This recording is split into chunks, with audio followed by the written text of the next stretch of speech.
Shalom ကဘာတော်လုံးမရှိကြတော့ချီရတော့သူတို့အားလုံးပဲမင်္ဂလာပါဒီနေ့မနေ့စာ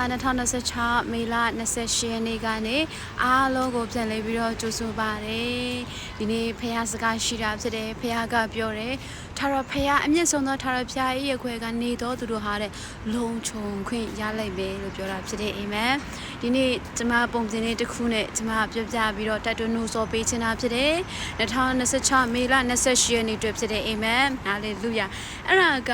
ဘာလဲဆိုတော့ဒီနေ့ကျတော့တဲ့ကျွန်မတို့တောင်ပေါ်မှာဦးလေးကြီးတယောက်ရှိတယ်တဲ့ကျွန်မတို့တောင်ပေါ်ကနေပြီးတော့ဒီမြန်မာပြည်ကိုသွားပြီးတော့ချင်းပြည်နယ်ကနေမြန်မာပြည်ကိုသွားတဲ့အခါမှာကားနဲ့သွားရတာဖြစ်တယ်ကားနဲ့သွားတဲ့အခါမှာအဲ့ဒီဦးလေးကြီးကလည်းသူ့ရဲ့အထုပ်တွေနဲ့ကားပေါ်မှာတက်ပြီးတော့သူ့အထုပ်ကို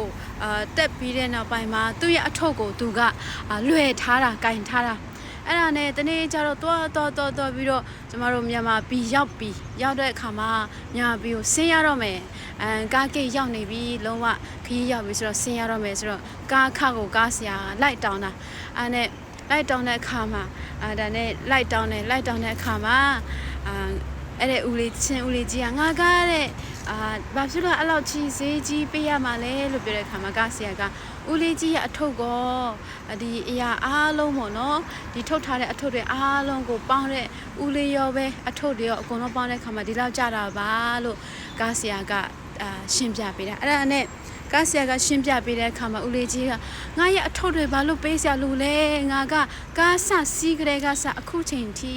ငါရဲ့ခေါင်းနဲ့တဲလာတာပေါ့နော်ငါတဲလာတာငါလုံးဝမရက်မနာအခုကလေးကဆထွက်ကလေးကဆအခုချိန်ထိတဲလာတာဖြစ်တယ်ငါပေးဆရာမလို့ဘူးလို့ဦးလေးကြီးကပြန်ရင်းတယ်တဲ့အဲ့ဒါနဲ့ကားဆရာလည်းမဟုတ်ဘူးလေဦးလေးဟုတ်တယ်ဦးလေးတဲတာတော့ဟုတ်ပါပြီဒါပေမဲ့ဦးလေးကကားအပေါ်မှာလေကားအပေါ်မှာရှိတော့ကြောင့်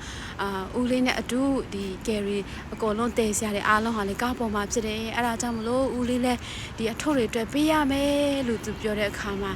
အဲ့ဒါမှန်သိရင်ငါအစတည်းကမတည်ပါဘူးပေါ့နော်အဲ့လိုပြောတဲ့အခါမှာဦးလေးကြီးက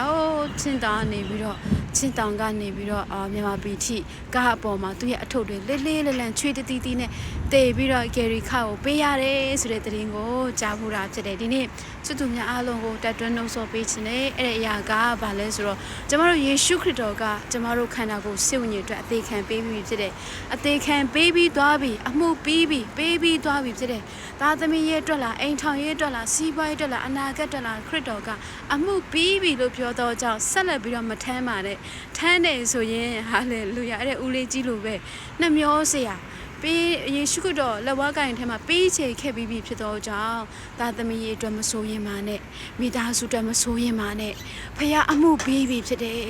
ဖခင်အမှုပြီးပြီဖြစ်တော့ကြောင့်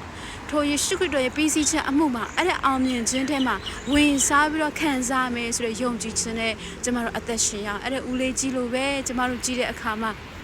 အဲ့ဒါဦးလေးကြီးကလုံးဝကားပေါ်မှာသူတို့ရဲ့အထုပ်ပိုးတွေကိုပြင်နေတယ်လို့ပဲထမ်းနေတယ်ချွေးတီထမ်းပြီးတော့